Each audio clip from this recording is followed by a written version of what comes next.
Estamos en una nueva charla de la Fundación Un Camino, empeñados en este esfuerzo de ayudar a renovar la Iglesia. Veremos qué es lo que se puede renovar, qué es lo que necesita ser renovado o cambiado, etc. Para la charla de hoy tenemos un invitado especial, es una persona de la casa, es Carlos Chickendance. Carlos, ¿estás por ahí? Por ahí está Carlos, eso.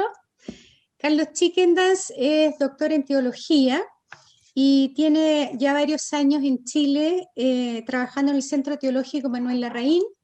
Está a cargo de una serie de colección, de publicación de libros, vinculado también a la Universidad Alberto Hurtado. Pero bueno, Carlos fundamentalmente se ha dedicado desde hace varios años a estudiar el tema de la Iglesia, entre otras muchas cosas. Es un gran especialista en el Concilio Vaticano II y desde hace muchos años que está tocando la campana de alerta respecto de nuestra institución eclesial. Así es que el tema de hoy que nos convoca es identidad eclesial y reformas en un nuevo contexto cultural. Vamos a darle la palabra a Carlos y después vamos a abrir un momento de diálogo, de conversación. Quienes quieran hacer preguntas, les pedimos que levanten la mano o que se anuncien por chat. También pueden hacer las preguntas por chat. Las personas que están conectadas por YouTube pueden hacer las preguntas por chat y las van a ir recogiendo. Así es que bienvenidas, bienvenidos, bienvenido Carlos a esta casa y adelante, la palabra toda tuya. Muy bien, muchas gracias Carolina, un saludo a todas las personas que han organizado esto y a todas las que están presentes aquí. Bueno, ojalá sea un momento útil para todos. Voy a compartir con ustedes inmediatamente la pantalla para mostrarles lo que les voy a proponer, lo que les voy a proponer hoy cuando lleve esto por aquí. Acá estamos. Este es el título propuesto. Estoy acomodando la pantalla. Un segundo. Ahí vamos. El título es entonces, que conversamos con Carolina, pensando también en el conjunto sobre el cual me voy a referir también inmediatamente, en el conjunto del seminario que tienen prevista en la serie de conversaciones, ¿no? La temática es identidad eclesial, está en singular, podría estar en plural, pero es siempre un equilibrio, ¿no? Entre el singular y el plural, el yo, un yo en un nosotros, ¿no? Identidad eclesial. La palabra reforma es allí clave también, y es clave el contexto cultural, ¿no? Entonces voy a andar girando en círculo entre esas tres categorías, ¿no? La categoría de identidad, reformas, contexto cultural, y lo voy a hacer desde el Vaticano II y voy a tratar de fundamentar por qué, ¿no? Lo primero que quería compartirles es que tengo presente, y por eso le pedí a Carolina, tengo presente el itinerario próximo de ustedes, programado de las mismas charlas. A lo mejor hay alguna pequeña modificación después, pero en general esta es la perspectiva. Y entonces vemos que se va a pasar en la conversación después por varias temáticas, ¿no? La institución, la iglesia puede cambiar, el tema de los abusos, aquí el tema del laicado, el tema de mujeres. O sea que hay una agenda, entre comillas, incluso a veces precisa, sobre una temática, por amplio que sea, laicado o mujeres, pero precisa, o abusos. De suerte que entonces yo puedo ahora tomar una perspectiva más global, como sabiendo que después se van a afrontar temas precisos, y entonces lo mío puede hasta servir de contexto, diríamos así. Lo segundo que quiero comentarles es que voy a aprovechar un texto que lo hago también porque si las ideas que les voy a exponer ahora, la mayoría de ellas, están desarrolladas en un artículo que he publicado que está en esta página web, si la conocen. Es un portal académico norteamericano, academia.edu, y ustedes escriben el apellido y enseguida van a parar al portal, y este texto está completo. De suerte que si ustedes quieren profundizar en la temática, etcétera, allí tienen las ideas que yo ahora les voy a exponer, están allí ordenadas, mejor fundamentadas, con cita a pie, en fin, todo lo que tiene un artículo científico y no esta charla amena con ustedes, ¿no? Y ahora sí, entro directamente en tema. Fíjense, una primera, lo que les voy a compartir hoy también son ideas que como que vengo pensando, leyendo, o sea, que son como reflexiones bastante arraigadas en mí, diríamos así, ¿no? Una primera frase, fíjense, en situaciones socioculturales complejas, y uno podría decir siempre la ha habido, porque cada generación cree que está viviendo el momento decisivo de la humanidad, pero cuando uno estudia para atrás se ve que cada generación tiene enormes desafíos. Entonces, las situaciones socioculturales son siempre complejas. Nosotros podríamos enumerar muchas de esas condiciones, empezando por la pandemia, ¿no? Y aquí va la idea. El sentido de la orientación en el que la Iglesia y los creyentes deben moverse deviene un conocimiento clave. En la idea que me persigue es esta, para mi biografía personal y para la biografía de la Iglesia: no errar el camino, no errar el camino. Después está el problema de la velocidad, que puede ser tan clave, porque si no uno deja lleno de cadáveres el camino, si no va a la velocidad adecuada, ¿no? Pero lo clave del sentido de la orientación, ¿no? Y me parece un discernimiento sapiencial muy importante, porque después, claro, si ese sentido de la orientación de alguna manera está esclarecido, bueno, entonces después tenemos definidas las tareas. Y yo creo que algo de eso tenemos, y eso es lo que quiero expresar, compartir con ustedes hoy, ¿no? Entonces, la importancia del sentido de la orientación. Y acá voy a la segunda frase. El Vaticano II, el concilio, fue en su núcleo mismo, acá hay por supuesto mucha reflexión escrita, no un listado de temas doctrinales, un análisis de temas doctrinales desconexos entre sí, sino cuando uno toma la mirada global, un acontecimiento de ¿qué cosa? Un discernimiento acerca de cómo vivir la gran tradición cristiana, que se remonta a Jesús de Nazaret. Incluimos allí todo lo del Primer Testamento, lo del Antiguo Testamento, en las nuevas condiciones culturales de la humanidad, ¿no? No hay una enseñanza sobre uno u otro aspecto, sino de facto lo que sucedió en el concilio es que se hizo esta tarea, un discernimiento de cómo esa gran tradición cristiana puede ser vivida hoy. Por eso la palabrita clave que tienen en el renglón siguiente, introducida por Juan 23, que caracteriza este concilio como ningún otro en la historia de la Iglesia, es ayornamiento, puesta al día, ¿no? Y en ese contexto, fíjense, en ese contexto amplio, es donde aparece la cuestión de la identidad, que vamos a ver que aparece expresamente puesta así, ¿no? Pero fíjense cómo hay dos niveles, ¿no?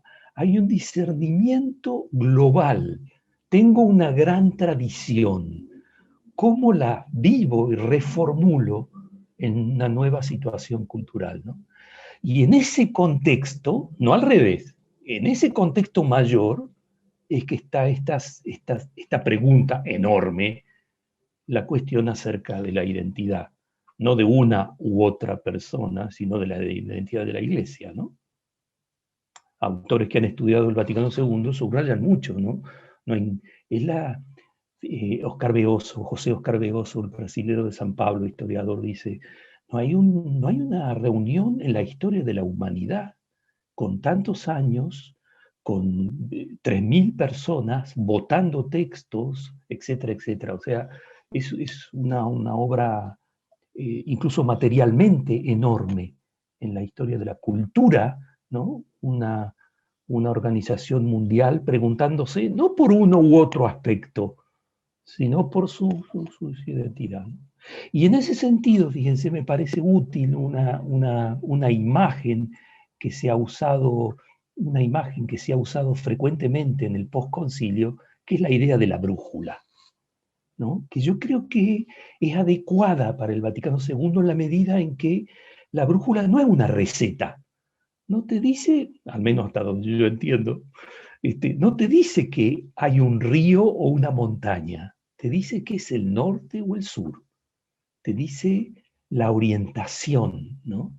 Entonces, claro, el Vaticano II no es una receta para la reforma, sería imposible. No lo fue entonces, hace 55 años, 60 años, no lo es ahora.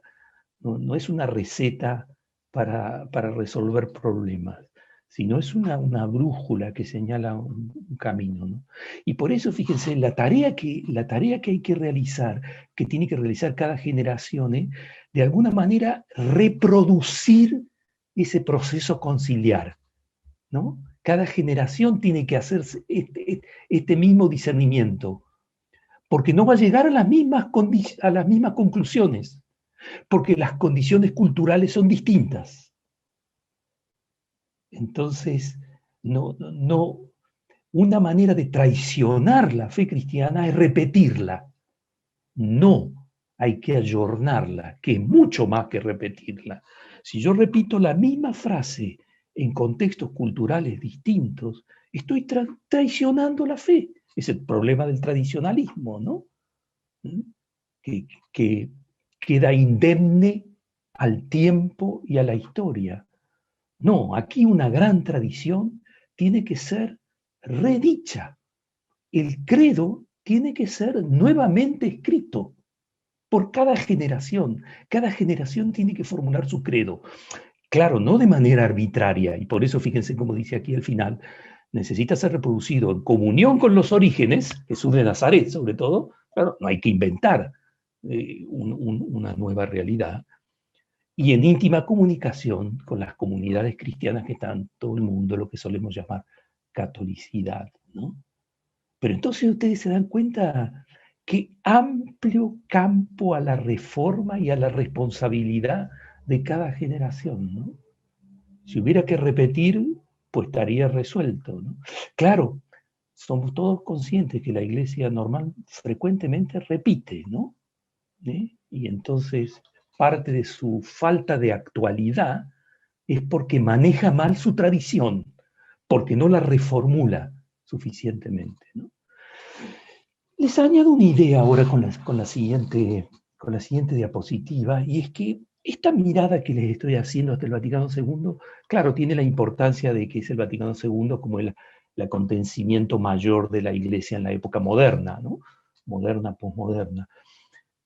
Pero también tiene la ventaja que si retrocedo unas décadas, adquiero lo que para mí se me hace cada vez más claro en mis lecturas, es que para entender lo que pasa, esa mirada, los historiadores estarían felices con mi frase y tienen razón, la perspectiva histórica es decisiva, ¿no? Si uno quiere entender el momento, necesita esa mirada de mediano plazo, ¿no? Esa mirada histórica global de mediano plazo, para cualquiera de las temáticas que uno afronte en relación a la vida de la Iglesia, a la vida de la fe. O uno entiende ese movimiento, esa película, ¿no? Porque no es una foto, acá hay que entender la película. La foto solo engaña, la foto solo o no da la información suficiente. Es necesaria tener una película. Por eso cuando uno estudia la reforma de la Iglesia, tiene que meterse en temática de historia o necesita historiadores en el grupo, ¿no? Pues una reforma de una institución es siempre una tarea multidisciplinar, ¿no? Y aquí lo que quiero ahora reformularles, decirles con esto, es las ideas que voy a poner en orden ahora rápidamente. Una es la metodología para una reforma, y la segunda la del concepto formal de reforma. Y después voy a ir al tema de la identidad, y los puntos 3 y 4 solo los voy a subrayar, ¿no? De manera general. En relación a la metodología, fíjense, en el concilio es muy interesante ver lo que los participantes del concilio, no solo lo que dijeron, sino lo que hicieron, ¿no? Y eso de alguna manera en algunos textos ha quedado cristalizado. Uno de ellos es el texto de Perfecte Caritatis, que es el documento sobre la renovación de la vida religiosa del concilio. Y en el número 2 dice así, fíjense, la adecuada adaptación, en la expresión latina equivalente a aggiornamento, la puesta al día, la adecuada puesta al día y renovación, no usa reforma, pero es sinónimo, reforma de la vida religiosa, estaba hablando de la vida consagrada, comprende a la vez, fíjense, aquí hay una clave, a la vez, el continuo retorno a la fuente de la vida cristiana y la acomodación a las cambiadas condiciones de los tiempos. Fíjense, uno puede hacer la pregunta para la reforma, pero incluso para resolver preguntas más globales. ¿Cómo profundizar la fe? ¿Cómo construir una identidad adecuada cristiana? ¿Cómo realizar una reforma? Acá hay una clave metodológica.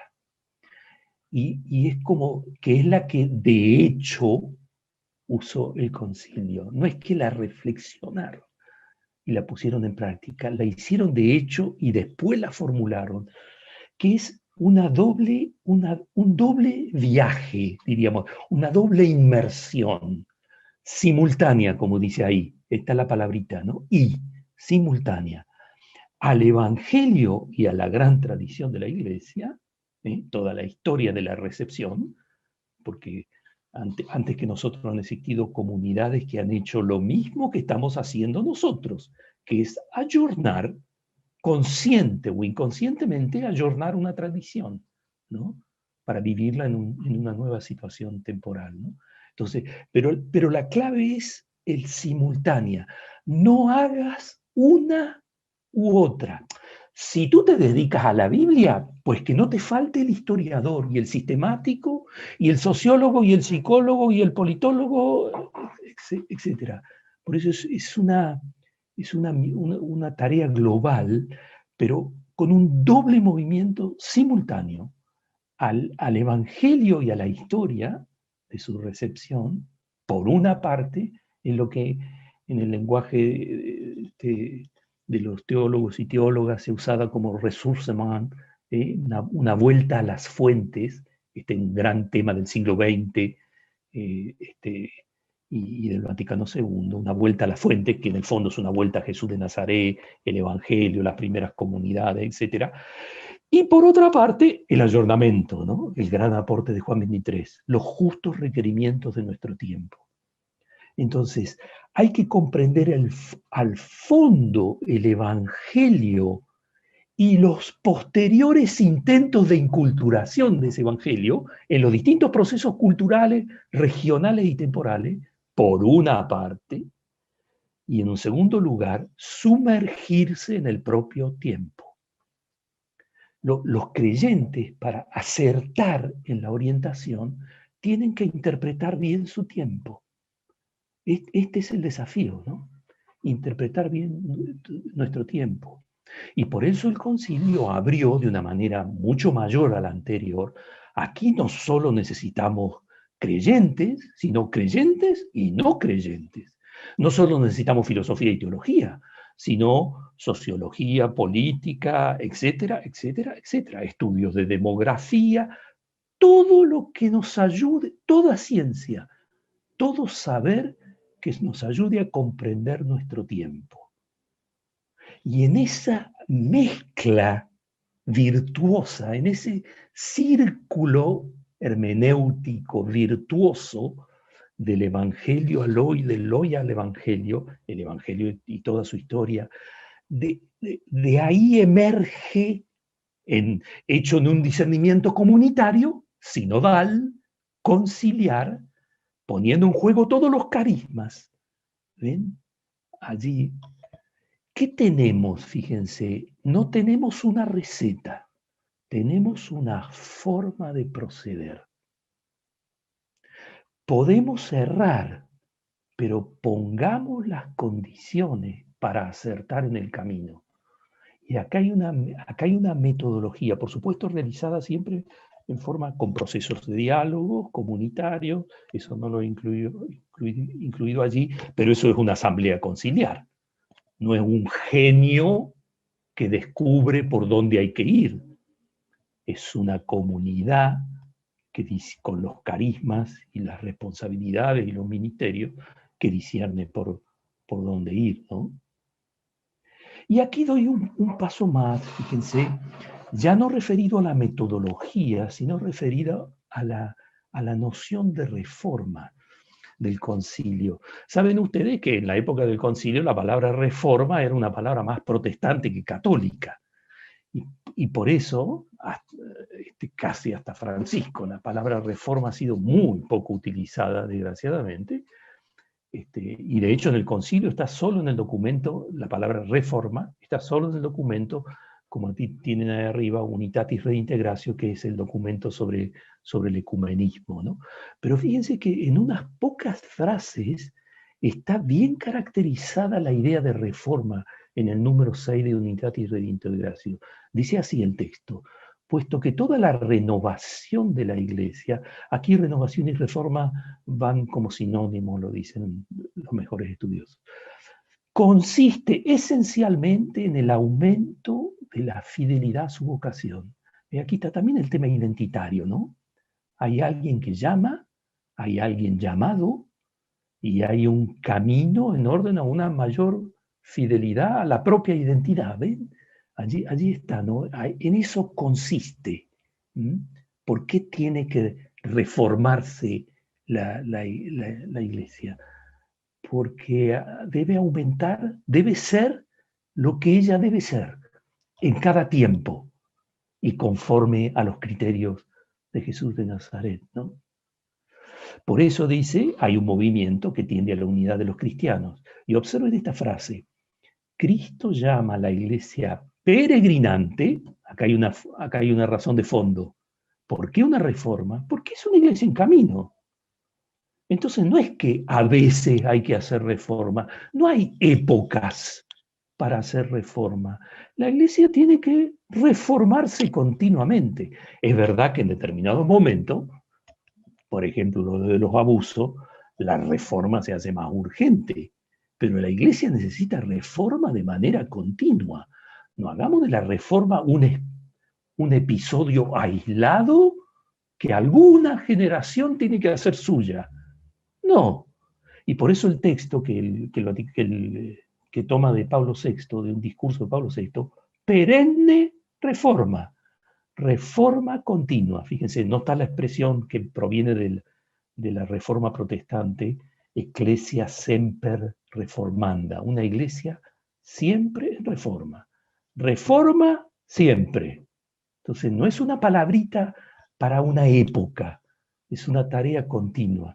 Y observen la expresión siguiente, y eso porque es una institución humana y terrena a todos los efectos.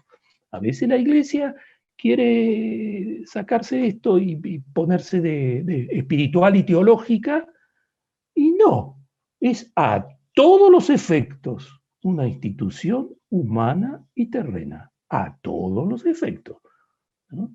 Como Jesús de Nazaret, asumiendo una humanidad, ¿no?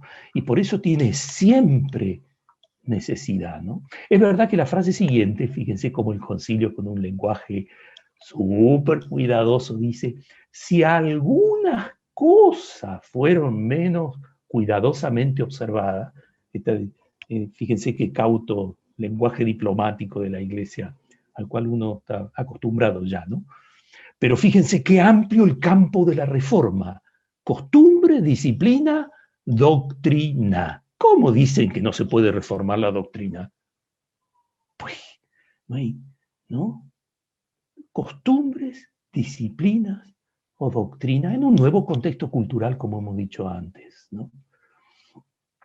Y este es el segundo párrafo de ese número 6, y el concilio quiso dar un ejemplo. ¿Y qué hizo? Tomó varios, para que se viera que la idea de reforma era bien amplia, toma varios ejemplos de reformas ya en movimiento en el siglo XX, XIX, pero sobre todo XX. El movimiento bíblico y litúrgico, el lugar de la palabra de Dios, la catequesis, el tema del laicado, seglares, las nuevas formas de vida religiosa, etcétera, etcétera. Por tanto, el campo de la reforma es amplio, ¿no? Y ocupa toda la vida de la Iglesia, ¿no? Aquí tienen en estos números si alguna vez quieren buscar, aquí tienen en el número de Unitatis Redintegratio 6, el documento sobre el ecumenismo del Vaticano II, tienen una cierta definición. Está el concepto de reforma, y un concepto amplio y que incluye todos los aspectos de la vida de la Iglesia, ¿no? Bien, dicho eso, doy un paso más y me voy a acelerar. Dicho eso, quiero llamarle la atención ahora sobre el tema identitario. Recuerden ustedes, Juan XXIII abre el concilio en el 62, pero muere en junio del 63, y entonces Pablo VI retoma la tarea. Estuvo solamente dos semanas parado el concilio, lo retomaron inmediatamente, ¿no? Las semanas que duró el cónclave, el proceso de un papa al otro, ¿no? O sea que Pablo VI tenía claro que su pontificado se iba con el concilio, ¿no? En gran medida. Y tiene un discurso al comienzo, en la segunda periodo conciliar, que fue en 1963, donde formula esta frase, que es una frase grandiosa. Si lo agarra un psicólogo, se hace una fiesta, ¿no? Dice: ante todo, no hay duda, fíjense, que la Iglesia desea, más aún está forzada por la necesidad y el deber, fíjense la frase, de dar finalmente una completa definición de sí misma. Está claro que Pablo VI no pensaría que iba a ser una definición que agotaba cualquier revisión o enriquecimiento posterior, pero está claro que incluso por el discurso, lo que digo inmediatamente en los renglones siguientes, por el discurso, es que no es una frase de pasada que da Pablo VI, y está el tema, ¿no? O sea, aquí no nos juntamos para conversar de uno u otro tema. Está todo en cuestión. Es la identidad de este sujeto comunitario, histórico. Fíjense qué pregunta, ¿no? Una institución de 1.000 millones hoy más, entonces, 1.000 millones de personas, ¿no? Que se hace la pregunta por no uno u otro aspecto, ¿no? No el laicado, no la reforma de la liturgia, no la Biblia, no los abusos, no una definición completa de sí mismo, ¿no? O sea, es bien grandiosa, ¿no? Y claro, es nada menos, aunque el Papa no usa la expresión, es nada menos que la cuestión de la identidad, ¿no?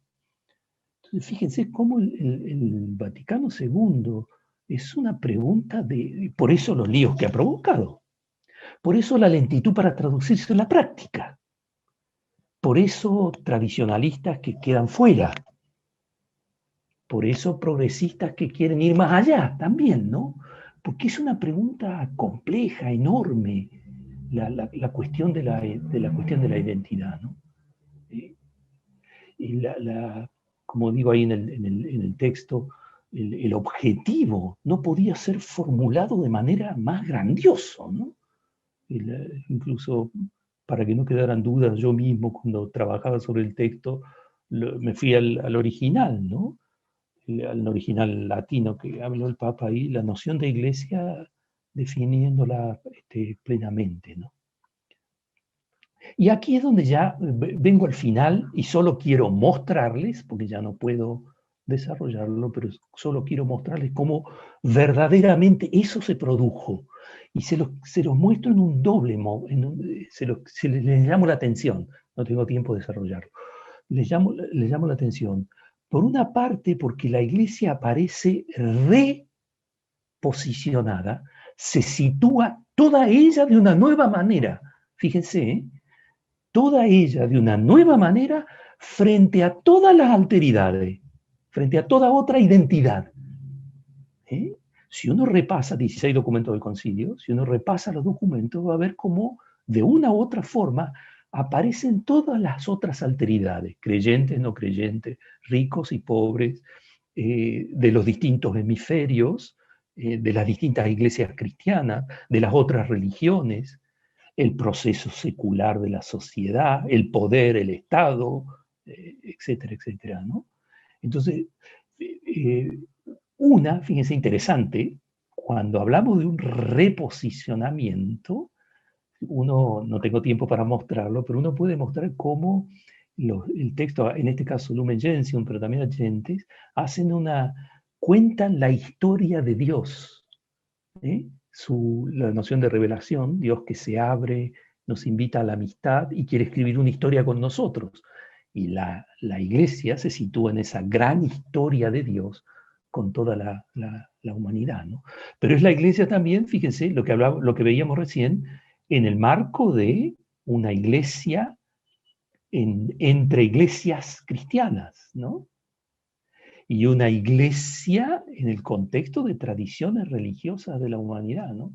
Por primera vez un concilio en la historia de la iglesia hace una relectura completamente positiva de esta inserción de la iglesia en un proceso de enriquecimiento recíproco con las tradiciones religiosas de la humanidad. Y la temática de Gaudium Spes y de otros documentos, la iglesia y el mundo moderno, ¿no? Que era, diríamos así, con la cual en buena medida el cristianismo el catolicismo estaba peleado, ¿no? Derechos humanos, libertad, etcétera, etcétera, ¿no? Pero ven, entonces, en este sentido, tendría razón Pablo VI. Hay una nueva definición identitaria, ¿no? Porque porque me sitúo de otra manera. No soy yo, por ejemplo, en el caso de las tradiciones religiosas, no soy yo el que solo ofrezco la verdad.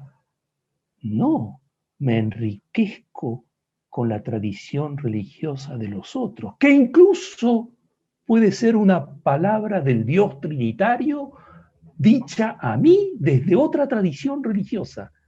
Fíjense qué transformación identitaria, ¿no? Y por otra parte, esto de cara a todas las alteridades.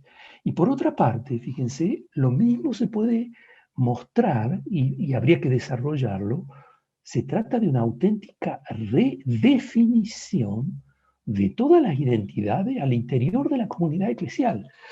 Nadie queda igual después. Y naturalmente que aquí la categoría madre fue la de pueblo de Dios, ¿no? Que obliga a que todos se reubiquen. Precisamente una de las cosas que estamos viendo es que los que no se reubican en la jerarquía. Ese es uno de los problemas del posconcilio. El gran desubicado, ¿eh? O el gran llamado a reubicarse, ¿eh? Porque ahora la eclesiología no empieza por el episcopado y el papado, empieza por el pueblo de Dios. ¿Mm? Y eso supone que estos señoritos, los del 4.3 y 4.3, se repiensen de una nueva manera al interior de un pueblo de Dios en camino, ¿no? Por eso, verdaderamente, esta es una categoría clave, al interior del cual todas las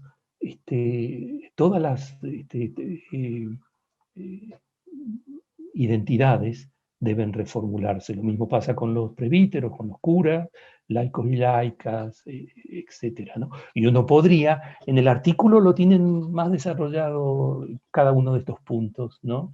Donde uno podría insinuar cuáles son las principales transformaciones propuestas. Ahora no tengo tiempo de eso, pero sí quiero mostrarles que hay una gran redefinición, ¿no? Fíjense entonces, volvamos un segundo y con esto cierro. Volvamos un segundo al título. ¿Ven? Ese viaje hemos hecho en 30 minutos. Ese viaje hemos hecho realmente hay una reforma identitaria. ¿Eh? Y cuando tocamos la identidad, tocamos la fibra más íntima de cada uno de nosotros y de la Iglesia misma. La noción de reforma, que entonces tiene plena ciudadanía, perenne reforma. Todos los días, cada día, y todo. No digan de esto no se habla de todo. Porque hay que volver a decir esta tradición cultural, esta tradición en un nuevo contexto cultural, ¿no? Bien, bueno, eso más o menos es como para abrir el juego. Muchas gracias, Carlos. Tenemos insumo suficiente para iniciar una riquísima conversación. Mientras los que están aquí en Zoom piensan sus preguntas, quiero hacerte, Carlos, una pregunta que nos llega desde YouTube. Juan Carlos Almarza pregunta: ¿cómo se puede transmitir un mensaje de la Iglesia cuando su jerarquía se mueve en categorías modernas y nuestra sociedad es postmoderna? Sí. Quizá nuestra sociedad sea premoderna, moderna y posmoderna, con cosas de cada una.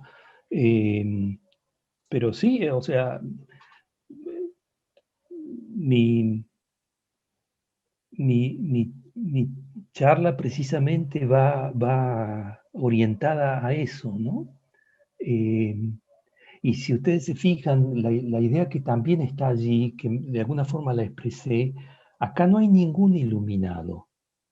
Y no es una tarea de alguno, ¿no?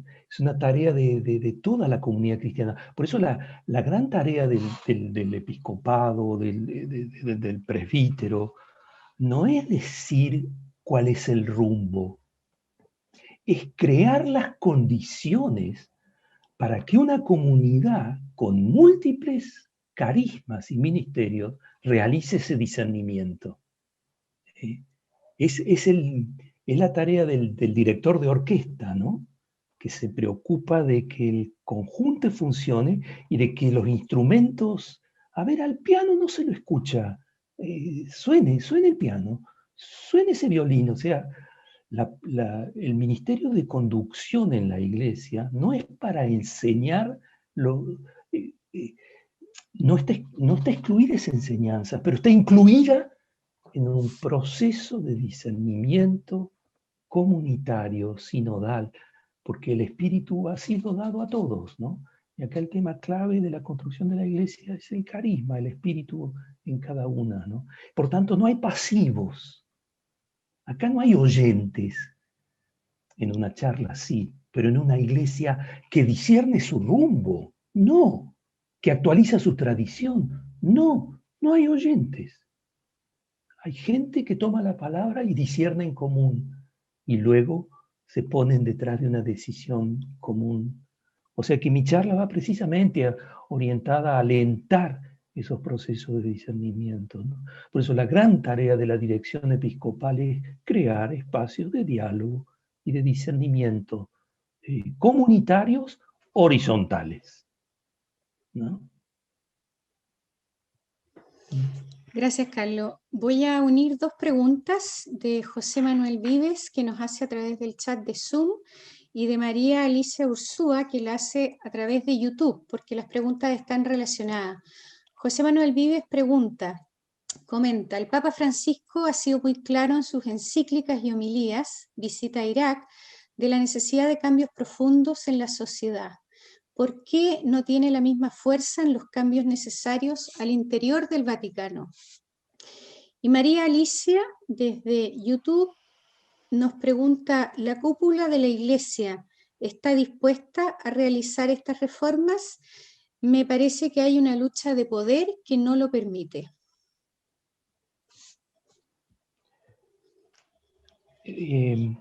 Sí, varias cosas, ¿no? Partamos de cosas más generales. Todo papado tiene luces y sombras. Tomemos el que quieran, y así como analizamos los papados anteriores, tienen luces y sombras. Y con el papado de Francisco hay que hacer lo mismo, y sobre todo la perspectiva la dará el tiempo. Hoy por ejemplo, hoy es posible valorar a Juan XXIII. Es verdad que ya entonces tenía una aprobación impresionante, pero hoy, con el paso de las décadas, nos hemos dado cuenta de que estábamos con una figura simple, pero a la vez monumental, ¿no? Por la capacidad de, fíjense lo que hablábamos antes de un líder, ¿no? Crear escenarios.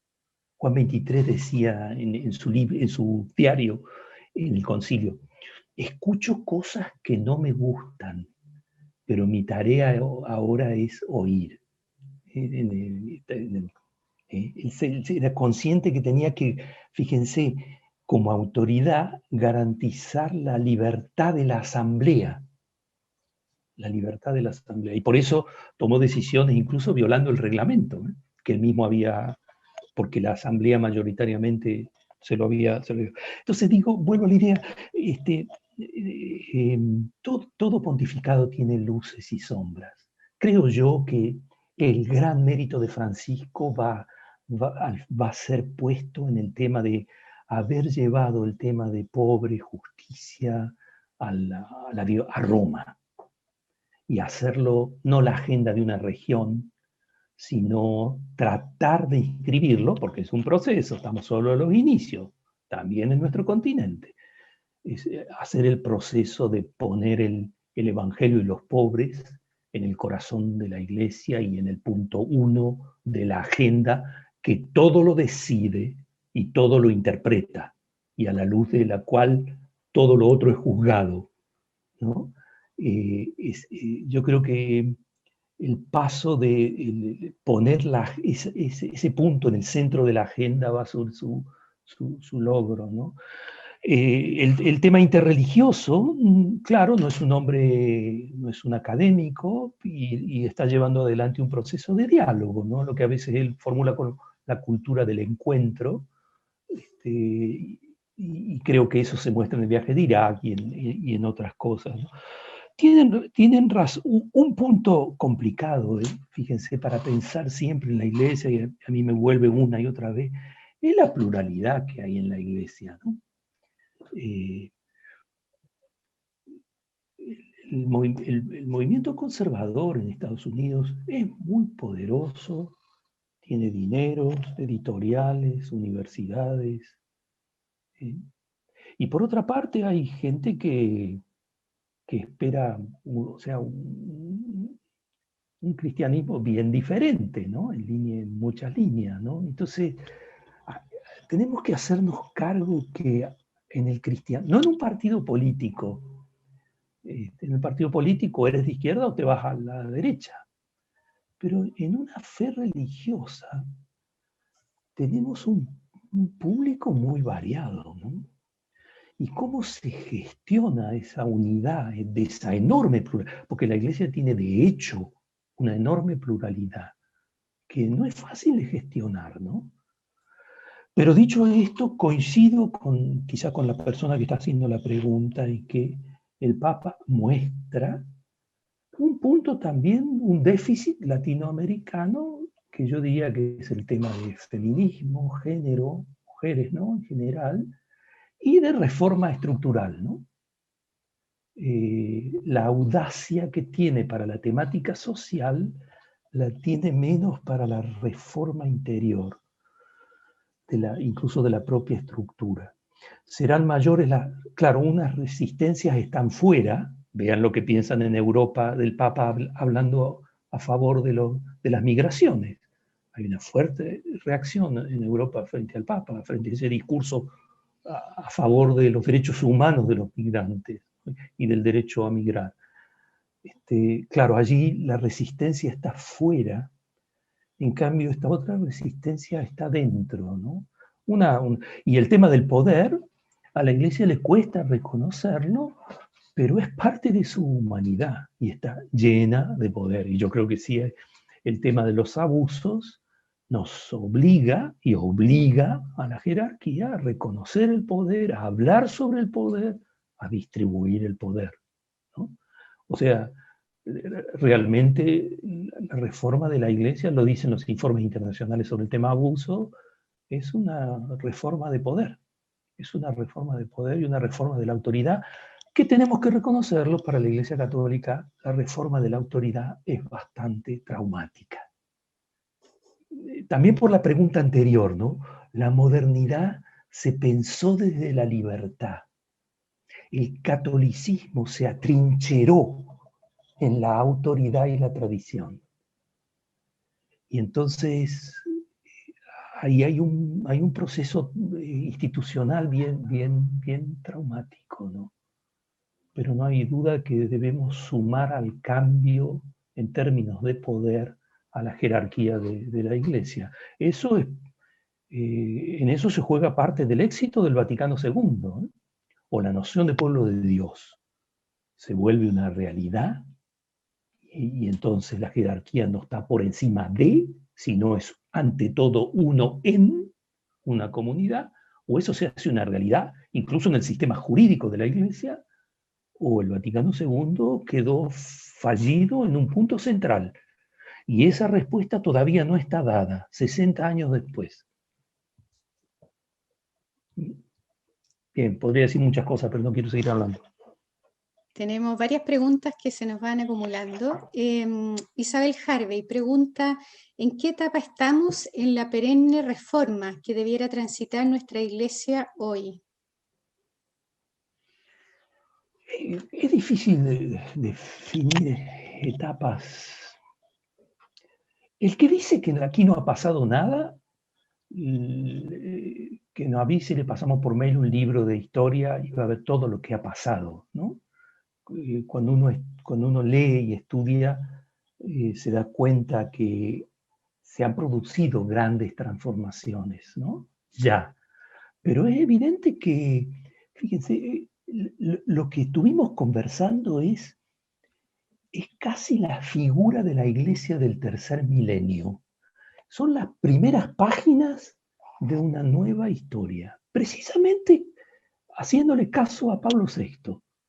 Si es cierto lo que dice, y si lo que yo expuse es verdadero, que acá hay una reformulación en las relaciones con el judaísmo, con el islam, con el mundo moderno, con el laicado, por cómo se comprende la vida religiosa, el lugar de los pobres en la comunidad cristiana, la centralidad de la palabra de Dios, la reforma de la liturgia para hacerla inculturada en un pueblo y no reproducir el latín romano o la cultura romana en cualquier contexto cultural diverso, etcétera, etcétera, etcétera. Esa agenda es la agenda de la Iglesia del tercer milenio. Y estamos escribiendo, eso confío, estamos escribiendo y podríamos mostrar desarrollos en esa línea. Por ejemplo, la relación que hoy tenemos nosotros con el Islam, la relación con el judaísmo. Ninguna generación anterior a nosotros tuvo una relación tan buena con el judaísmo como nuestra generación. Remóntense a Jesús de Nazaret. Ha sido pelea indefinida, incluso el cristianismo tiene hasta alguna responsabilidad en el Holocausto, que se hizo en Europa, no en Asia o en África. Se hizo en un continente cristiano, por cristianos. El lugar de la Biblia. La Biblia, que la gente tenga las Biblias en su mano y en su casa, eso es un fenómeno postconciliar. Nadie, ninguna generación en la historia de la Iglesia anterior a nosotros tuvo la Biblia en su lengua, en sus manos. Y como decía Lutero, un cristiano con la Biblia en su mano es el Papa. o sea, vean el potencial que hay bíblico. Nosotros vivimos una época de oro en el movimiento bíblico, en la historia de la Iglesia. En la historia de la Iglesia. Piensas en las interpretaciones, las hermenéuticas. Piensa en América Latina, la lectura popular de la Biblia. Es una joya del posconcilio latinoamericano. Piensen en la vida consagrada, en la vida religiosa, que dejaron sus casas, a veces en barrios ricos, y se fueron a vivir con los pobres. Aquí en Santiago tiene el nombre y apellido eso.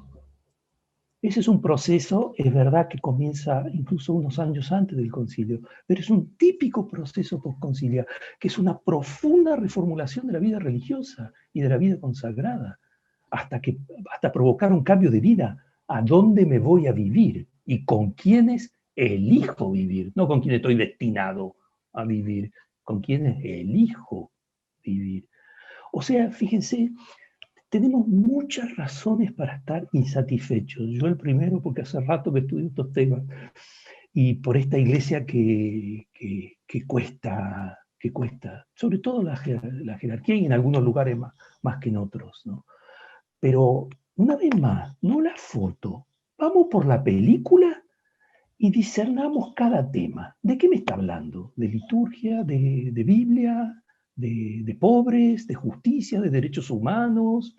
Etcétera, etcétera. Entonces hay que hacer un análisis más diferenciado. Y entonces veremos que hay agendas que caminan mejor y agendas que van muy lentas, como la reforma del poder, ¿no? Y papas que producen un salto cualitativo en un área, Juan Pablo II en el diálogo interreligioso, y en otras áreas de nombramiento de obispos, hacen una gran línea de nombramientos de obispos conservadores en América Latina, claramente, ¿no? Entonces, sí, es difícil en qué etapa estamos, pero estamos escribiendo primeras páginas de algo nuevo, ¿no? De algo nuevo.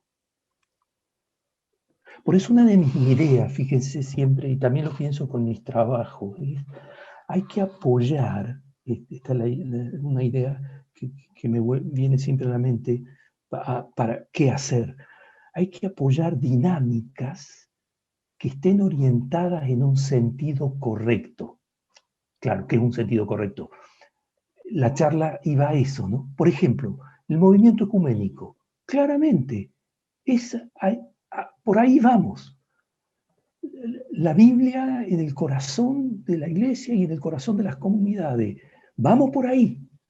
El discurso sobre derechos humanos. Vamos por ahí. El pobre como intérprete hermenéutico de toda la vida de la iglesia. Vamos por ahí. O sea, tenemos que apoyar dinámicas que estén orientadas en un sentido. Y allí es donde lo que yo les proponía del Vaticano II como brújula, ¿no? Como brújula. No, fíjense, de todas las perplejidades que tenemos, yo veo menos la perplejidad en la orientación de estas grandes líneas que hemos ahora conversado, sino más bien de la forma de traducirla. Bueno, y ahí sí tenemos que poner en funcionamiento la creatividad, ¿no? La creatividad de la... Piensa en la creatividad de la primera comunidad. Dejaron de hacer la circuncisión.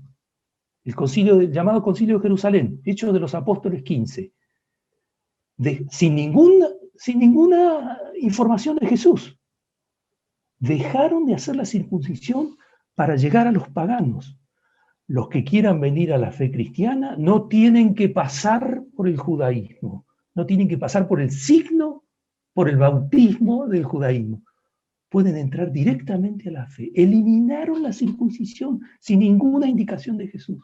Trasladaron el centro del cristianismo de Jerusalén a Roma. Fíjense, una comunidad, y ahora me dicen que no podemos hacer una mujer diácono. ¿Entienden?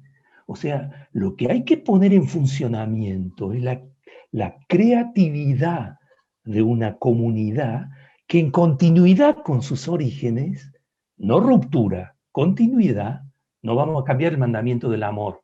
Ahora hacemos un plebiscito y ponemos, no, el principal mandamiento es decir la verdad. No. Sin ruptura con Jesús de Nazaret, repensar con creatividad y libertad la forma, cómo se dice creer, creemos en Jesús de Nazaret hoy, ¿no? Y por eso, fíjense, es suicida de la Iglesia el clericalismo, porque lo que se necesita es la creatividad de los creyentes. Uno sabe de pedagogía, el otro tiene sensibilidad social, el otro va a las cárceles, el otro y así, otro y otras. Lo que hay que hacer es dar rienda suelta, ¿no? Carismas, ¿eh? Carismas y carismas. Carlos, tenemos varias preguntas de Catalina, de Eduardo, de Pedro, que apuntan a la necesidad de la renovación doctrinal.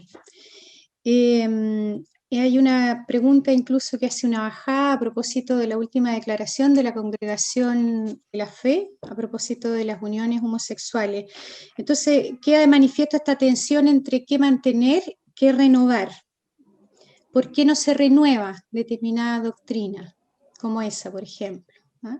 Entonces, si puedes profundizar un poquito en esta tensión entre mantener y renovar. ¿Ah?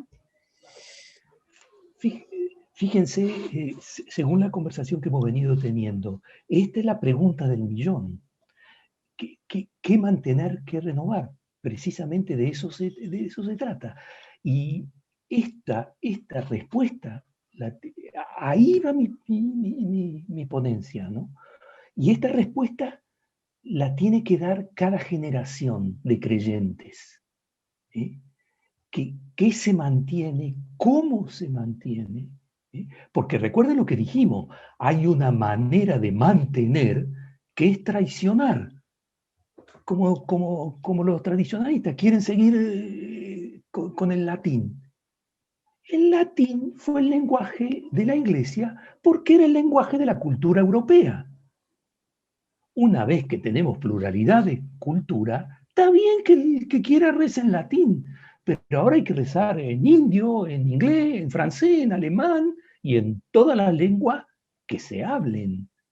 El tener el latín como la lengua de la Iglesia fue una decisión cultural, no teológica. No es porque ese idioma tenga alguna peculiaridad que no tiene la lengua española. Fue un lenguaje que unificaba una región. Pero ahora la región es el mundo y los idiomas son cientos.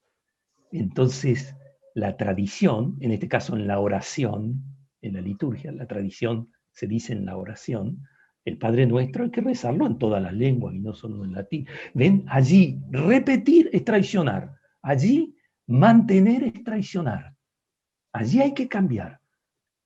Pero vean el otro ejemplo. Jesús dice, el primer mandamiento es el amor al prójimo, y nosotros nos juntamos, hacemos un concilio y decimos, no, el primer mandamiento no es amar al prójimo, el primer mandamiento es decir la verdad. Y dicen, no, ahí tú estás metiendo un cambio que traiciona porque recuerden, estamos con Jesús de Nazaret releído por la primera comunidad. Esa es normativa para nosotros. Nosotros la sometemos a crítica a esa primera comunidad y a su interpretación, pero al final ella nos juzga. La figura de Jesús de Nazaret que emerge en esos evangelios nos juzga.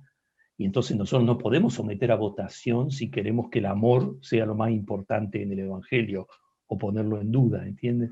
Entonces, ahí cambiar sería traicionar la tradición. Entonces, en cada punto hay que hacer ese discernimiento. Hay que hacer ese discernimiento de cómo una tradición. Y por eso ayuda a la historia. Fíjense, ¿en qué sentido ayuda a la historia? Porque nosotros no somos los primeros creyentes que tenemos este problema. Lo tuvieron generaciones anteriores que se preguntaron en el medioevo, en la antigüedad, en el hemisferio norte, en el sur, ¿cómo hago yo para vivir a Jesús? como dice, creo que Hurtado, ¿no? ¿Qué haría Cristo en mi lugar? Ahí tienen la pregunta. Ahí está, ¿eh? No es repetir la acción de Jesús de entonces. No tengo que repetir materialmente lo de Jesús. Tengo que hacer lo que Cristo haría hoy en mi lugar.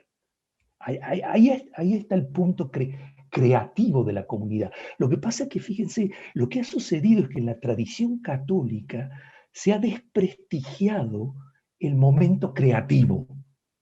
¿Eh? Y por las razones que le dije también de historia, de tradición, de autoridad, se ha supravalorado el momento de tradición irreformable, diríamos así, ¿no? Porque la Iglesia tiene un trauma con la libertad y con el cambio. Precisamente que Gaudium Spes dice, y Medellín también, el signo de nuestra época es el cambio que nosotros podríamos firmar hoy, cambios cada vez más acelerados, más profundos y universales. Pero la Iglesia que es su problema con la modernidad, tiene un problema con el cambio. Y por eso uno de los lugares donde se ve ese problema con el cambio es precisamente con la reforma doctrinal. Pero claro que ha cambiado la doctrina de la Iglesia. Miren lo que dice Pablo VI. Vean esa reformulación que yo les he mostrado en relación a las otras tradiciones religiosas, en relación... Les podría comenzar a citar frases de papas que ahora nosotros decimos exactamente lo contrario. Pero claro, esa frase estaba en otro contexto cultural, habría que interpretarla allá. Si nosotros la repetimos hoy, es simplemente errada. Como por ejemplo, decir que uno solo es el docente en la iglesia y los otros son alumnos. Ustedes son todos alumnos y el presbítero es el que enseña. Esa frase hoy dicha es simplemente falsa. Y esa frase estaba en un documento de comienzo del siglo XX. Si yo vuelvo a poner esa frase al comienzo del siglo XXI, hago un desastre. Traiciono una tradición no reformulándola. Por eso, claro, con el tema de la homosexualidad, bien, hablando de traumas de la iglesia, otro trauma, por supuesto, mujeres y género, y el tema de la sexualidad. La iglesia las tradiciones religiosas no se manejan bien con el cuerpo, la sexualidad, la figura de la mujer. No es un problema exclusivo del catolicismo, pero el catolicismo tiene su agenda problemática, ¿no? Y precisamente uno de los puntos donde en varios lugares del mundo, porque se ha producido un diálogo interesante a raíz de este documento de la Congregación de la Fe, precisamente lo que está pidiendo es que la Iglesia reciba el mismo proceso que hizo Francisco con Laudato Si, que lo dice en el número 15. Escuchó a los científicos y partió de ese consenso para decir que hay una crisis climática y una ética realmente está inserta a la luz de un diálogo profundo con el mundo científico. Bueno, muy bien. Esto que usted está haciendo con el tema ecológico, hágalo también con el campo de la sexualidad. Y veamos a dónde vamos. Veamos a dónde vamos. Yo creo que es uno de los típicos lugares, para decirlo así, sin entrar en detalle en el punto, unos típicos lugares necesitados de renovación, claramente, ¿no? En general la doctrina de la sexualidad y en particular lo de la homosexualidad, pero ustedes van viendo, fíjense cómo va operando Francisco. Va diciendo, yo no reformo lo doctrinal, pero va cambiando la actitud. ¿Quién soy yo para juzgar? O sea, ve, ¿qué veo yo en Francisco? Está incómodo, porque será una persona sensible a su contexto, está incómodo con la formulación, pero no parece que no puede cambiarla. Entonces va adaptando pastoralmente, pero tiene que repetir una y otra vez de cara también a sus críticos, pero quizás sus propias preguntas, de que no está modificando la doctrina sobre la sexualidad. Me gustaría, Carlos, nos queda unos minutitos. Pero eso fíjense nuestra responsabilidad, no reformas a tontas y a locas. O sea, no, la reforma no es mera adaptación, ¿eh? Ese es un momento de la reforma, con todo el enriquecimiento científico, el diálogo, como dice Gaudí Spes. Aprendamos de los que saben de las instituciones, creyentes o no, no importa de dónde venga la verdad.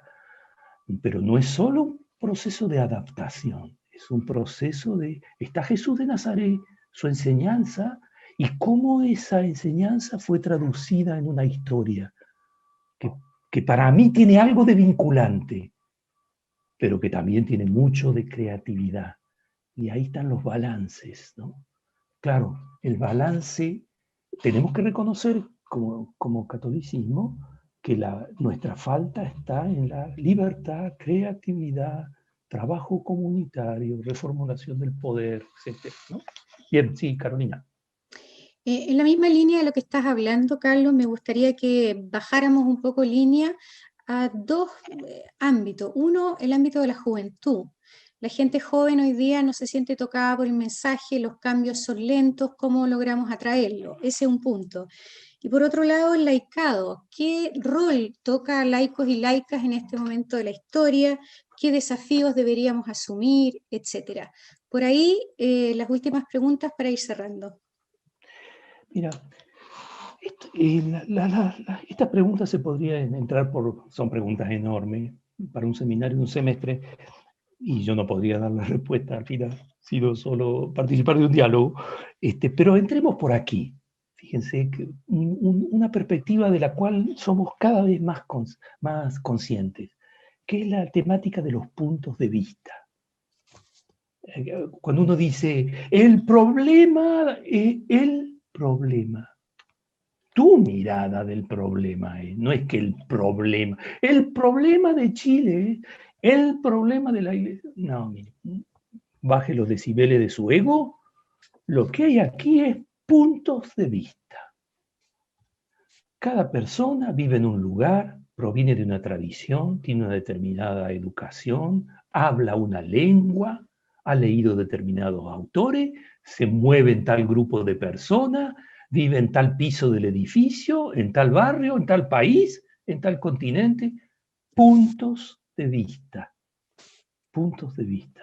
Y esto, fíjense, para aproximarme a la respuesta a lo de Carolina, esto subraya mucho más el tema de que, y yo lo siento en mí también, cuando veo la urgencia, por ejemplo, del tema juventud, ¿soy yo el que en el escritorio voy a decir lo de la juventud va por aquí? ¿O la iglesia necesita centenares y centenares de jóvenes de toda especie, de distintas orientaciones sexuales, de distintos barrios, de distintos países, que ellos mismos, por supuesto en comunión con las otras generaciones, de adultos en relación y en diálogo, en procesos de diálogo, de intercambio recíproco? Pero aquí es clave dar la palabra a los jóvenes mismos, ¿no? Y por eso lo que tenemos que impulsar es un gran movimiento de dar la palabra y asegurar, y esto la preocupación de quien preside instituciones, crear espacios donde esa palabra pueda ser pronunciada, pueda ser escuchada y obligada a discernir y a formar parte de un proceso de decisión, ¿eh? Porque aquí está en juego el camino de la iglesia, ¿no? No esperemos de nadie la clave, y entre todos construyamos un camino con una responsabilidad distinta. Cuando habla un profesor, da gusto, una profesora, da gusto aprender. Cuando habla el Papa, es el sucesor de Pedro, concedido. Pero cuando habla un cristiano, toma la palabra el Espíritu de Dios en un creyente, que con su biografía, sus tristezas, sus problemas, tiene una experiencia de Dios que decir. Como el domingo del Evangelio. ¿Qué nos quiso decir esa primera comunidad cuando pudo escribir? Pedro fue al sepulcro y dijo, Cristo resucitó. No, no, no, no, no. Fue una mujer al sepulcro. Y ellos, fíjense cómo, y en el Evangelio de Juan es más claro, Pedro no entiende, entiende el amor. Entiende la mujer, entiende el amor. Esa da luz. Y eso viene de un lugar imprevisto. Por eso las instituciones tienen que imaginar esos lugares para que llegue lo imprevisto. Por eso necesitamos personas abiertas, permeables, dialogantes, que se revisan, que les encanta discernir en común. Un nuevo tipo de liderazgo en la iglesia. Un nuevo tipo de liderazgo en la iglesia y de creatividad comunitaria. Porque aquí somos todos y cada uno. Cada uno es una palabra de Dios en la historia, no repetida. La institución tiene que ver cómo hace que esa orquesta funcione, ¿no? Es el pueblo de Dios, la idea del Vaticano II y del sentido de la fe de los fieles, que destaca Francisco, ¿no? Los fieles tienen un instinto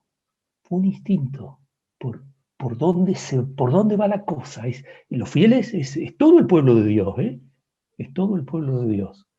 No hay alguien, no hay un elegido iluminado, hay una comunidad en camino, con dones y carismas varios. El desafío es activar los carismas, ¿no? Y desde allí reformar la institución. Y quienes presiden tienen que ayudarnos, porque tienen que ceder poder, dar la palabra y decidir con otros. Eso para ser fieles a esta tradición y para poder responder a nuestro tiempo. Porque quién sabe cómo se responde a la pandemia o a tantos problemas. ¿Quién puede manejar una institución solo? Ni un colegio. ¿Quién quiere manejar la iglesia de esa manera? Así estamos, ¿no? 1.000.000 de gracias, Carlos. Bueno, se darán cuenta que esta charla y esta conversación solamente nos abre el apetito, ¿eh? Para seguir dialogando, conversando. Por lo tanto, los dejo a todos, a todas muy invitadas a este ciclo que estamos haciendo, Renovar la Iglesia, como que los días martes a las 19 horas. Pueden buscar el detalle de la información en nuestra página web o nos escriben a fundacion@uncamino.cl. Y antes de separarnos, quiero dejarlos invitados a la charla del próximo mes. El lunes 3 de mayo nos va a acompañar la psicóloga Josefina Martínez. Josefina es especialista en el tema de los abusos, ha integrado la comisión de la Conferencia Episcopal, que ha estado asesorando a la Conferencia Episcopal, y la charla de Josefina será el abuso sexual eclesial como estafa. Vamos a develar un poco las dinámicas relacionales que hay al interior de la iglesia, del mundo eclesial, que han permitido que los abusos se hayan cometido. Así es que los dejo a todos, a todas muy invitados al lunes 3 de mayo a las 19 horas. Y agradecer, bueno, Carlos, infinitas gracias. Es tu casa, la Fundación Un Camino, así que te estamos invitando seguido. Y a todos ustedes, muchas gracias por haberse unido a esta transmisión a través de YouTube o aquí en Zoom. Y nos vemos pronto, el 3 de mayo, para quienes quieran. ¿Ah? Que estén muy bien y muchas gracias.